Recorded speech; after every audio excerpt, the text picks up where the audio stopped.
Hello बच्चों, कक्षा 10 की हिंदी क्लास में आपका स्वागत है। आज बिहारी लाल का 3 दोहा नीति का बचा हुआ है, जिसका आज हम अध्ययन करेंगे। देखिए, 13वां दोहा है, जो चाहत चटक ना घटे, मैलो होय न मित्त, रज राजस न छुआई तो नेह चीकनो चित्त। बड़ा ही अच्छा दोहा यहाँ पर बिहारी लाल ने लिखा है। इस दोहे में कवि ने बताने का प्रयास किया है, गर्व, अहंकार जो है और रजोगुण, ये मित्रता को गंदा कर देते हैं, मित्रता को समाप्त करने का काम करते हैं। लिखते हैं कवि बिहारी लाल, कहते हैं कि जो चाहत, एक मित्र दूसरे मित्र से कहता है कि हे मित्र, यदि तुम चाहते हो कि चटक ना घटे, कि हमारी मित्रता का जो चटकीलापन है, हमारी मित्रता का जो गाढ़ापन है वह ना घटे, वह फीका ना हो, और हमारी मित्रता यथावत ऐसी ही बनी रहे, मैलो होए न मित्र, यानी हमारा स्नेह, हमारी मित्रता मैली न हो, तो रज राजस न छुआए तो नेह चीकनो चित्त।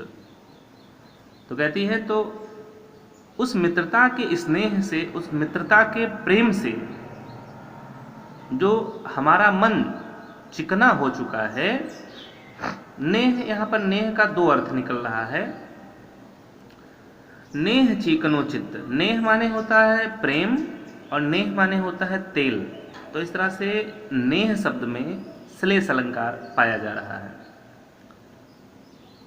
कवि लिखता है कि वह मित्र कहता है कि हे मित्र, यदि तुम चाहते हो कि हमारी मित्रता का चटकीलापन, गाढ़ापन फीका न पड़े और मित्रता यथावत ऐसी ही बनी रहे, तो उस मित्रता के प्रेम से जो हमारा मन चिकना हुआ है, उसमें रजोगुण, रज राजस न छुआए तो, रजोगुण रूपी, रज, रज माने धूल, रजोगुण रूपी धूल का स्पर्श न करो, क्योंकि धूल जो है वो तेल लगी वस्तु पर आसानी से चिपक जाती है और उसे गंदा कर देती है।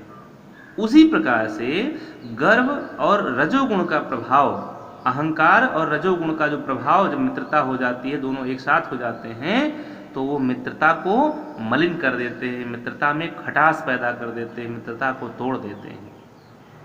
ठीक, यहाँ पर देखिए, चाहत चटक रज राजस चीकनो चित्त में देखिए अक्षरों की आवृत्ति हो रही है, बार बार अक्षर दोहराए जा रहे हैं, तो यहाँ पर अनुप्रास अलंकार पाया जा रहा है। पूरे दोहे में अगर हम देखें तो रूपक अलंकार की छटा दिखाई पड़ रही है। नेह शब्द में अभी हमने बताया कि नेह चीकनो चित्त, नेह में श्लेष अलंकार है, क्योंकि एक नेह का मतलब यहाँ पर प्रेम है और दूसरे नेह का मतलब यहाँ पर तेल है। ठीक, हम अगला देखते हैं कि बुरो बुराई जो तजे, तो चित खरो डरात, जो निकलंक मयंक लख, गने लोग उत्पात।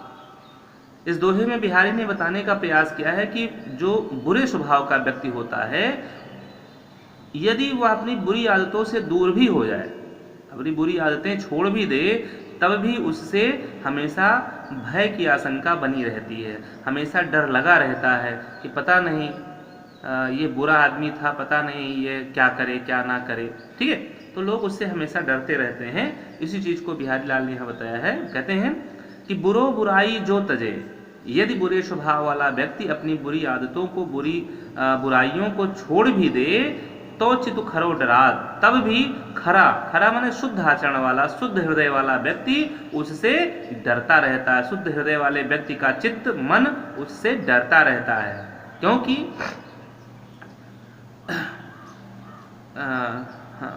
डरता रहता है, क्योंकि कहते हैं, क्योंकि जिस प्रकार से जो निकलंक मयंक लख, मयंक माने चंद्रमा होता है, क्योंकि जिस प्रकार से पूरी तरह से निष्कलंक, पूरी तरह से निष्कलंक चंद्रमा को लख, लख माने देख कर लोग, गने लोग उत्पात, लोग किसी दैवी आशंका से की कामना करने, दैवी आशंका से ग्रस्त हो जाते हैं, कि कोई न कोई आपदा आने वाली है, उसी तरह से अगर कोई बुरा व्यक्ति अपनी बुराइयों को छोड़ दे तब भी अच्छे स्वभाव वाला व्यक्ति का मन उससे डरता रहता है। ऐसा विश्वास है, ऐसा माना जाता है कि चंद्रमा जब पूर्णमासी के दिन निष्कलंक उदय होता है, उसमें कोई दाग नहीं होता, कोई धब्बा नहीं होता, तो लोग ऐसा मानते हैं कि कोई दैवी उत्पात होने वाला है, कोई दैवी आपदा आने वाली है। उसी चीज को यहाँ दृष्टांत बनाकर बिहारी लाल ने कहा कि यदि बुरा व्यक्ति अपनी बुराइयों को छोड़ दे तब भी जो खरा व्यक्ति है, अच्छे स्वभाव वाला व्यक्ति है, उसका हृदय उससे डरता रहता है। ठीक उसी प्रकार से डरता रहता है जैसे निष्कलंक चंद्रमा को देखकर लोग किसी भय की या देवी उत्पात की, देवी आशंका, देवी आपदा की आशंका करने लगते हैं, उससे डरे रहते हैं। अगला देखते हैं, स्वार्थ सुकृत न श्रम वृथा, देख विहंग विचारी, बाज पराए पानी तुअरी, तू पच्छिनु न मारी। यहाँ पर बिहारी लाल ने अन्योक्ति के द्वारा एक दृष्टांत पर प्रकाश डालने का प्रयास किया है।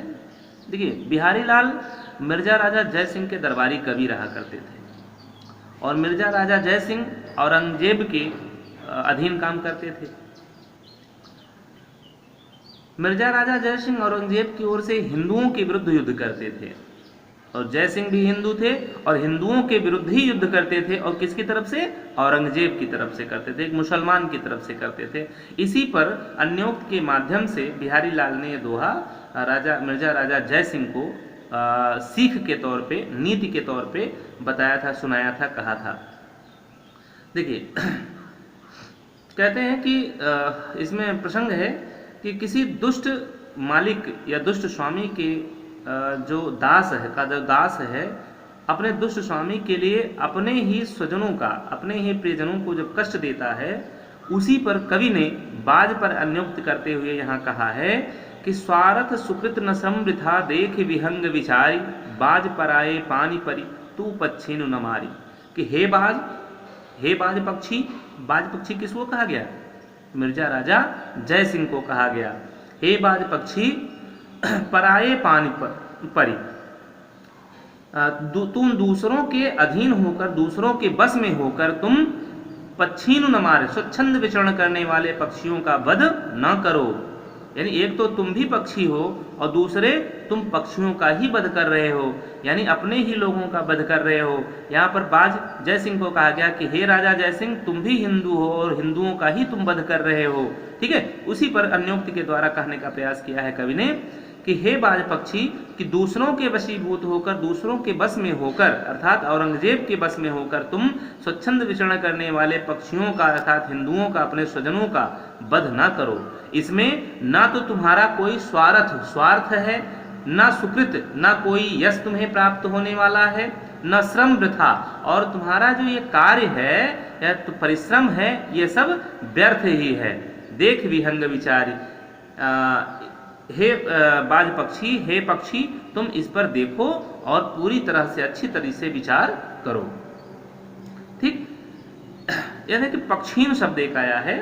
पक्षीन में दो अर्थ छिपा हुआ है, एक तो पक्षी है और दूसरा पक्ष वाले, यानी तुम अपने ही पक्ष वालों का, अपने हिंदुओं का, अपने ही पक्ष वालों का वध न करो। तो इस तरह से पूरा अर्थ देखेंगे कि हे बाज पक्षी, तुम दूसरों के वशीभूत होकर, दूसरों के बस में होकर स्वच्छंद विचरण करने वाले पक्षियों को ना मारो, क्योंकि इसमें ना तो तुम्हारा कोई स्वार्थ है, ना तुम्हें इससे सुजस प्राप्त होने वाला है, और इस तरह से तुम्हारे कार्य के द्वारा जो तुम परिश्रम कर रहे हो वह पूरा परिश्रम ही व्यर्थ का व्यर्थ है। इसे देखो हे पक्षी, तुम इसको देखो और इस पर पुनर्विचार करो। ठीक, तो ये था आपका बिहारी लाल का नीति। बिहारी लाल आज आपका समाप्त हो गया। इसमें से आपको कुछ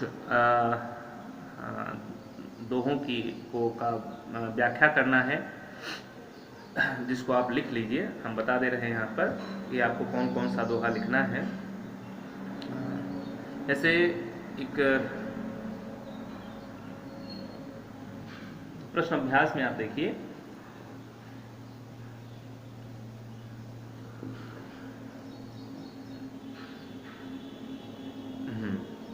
देखिए प्रश्न अभ्यास में देखिए, ऐसे है मेरी भव बाधा हरो राधा नागर सोए जातन की झाई परे श्याम हरित होए। इसकी व्याख्या आपको करनी है। अधर धरत हरिके परत ओठ दीठ पट ज्योति हरित बांस की बांसरी इंद्रधनुष रंग होती। इसको आपको जप माला छापा तिलक सरे नय को काम मन काचे नाचे वृथा साचे राचे राम, इसकी व्याख्या आपको करनी है। और एक आपको करना है छ, या अनुरागी चित्त की गति समझे नहीं कोई, ज्यों ज्यों बूढ़े श्याम रंग त्यों त्यों उज्ज्वल हो। ठीक है, इतना आपको व्याख्या करना है।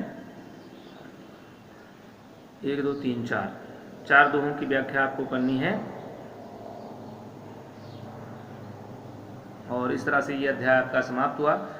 अगले अध्याय पर हम अगले क्लास में चर्चा करेंगे, गद्य की चर्चा करेंगे, क्योंकि इसमें दो अध्याय 3 हो गया।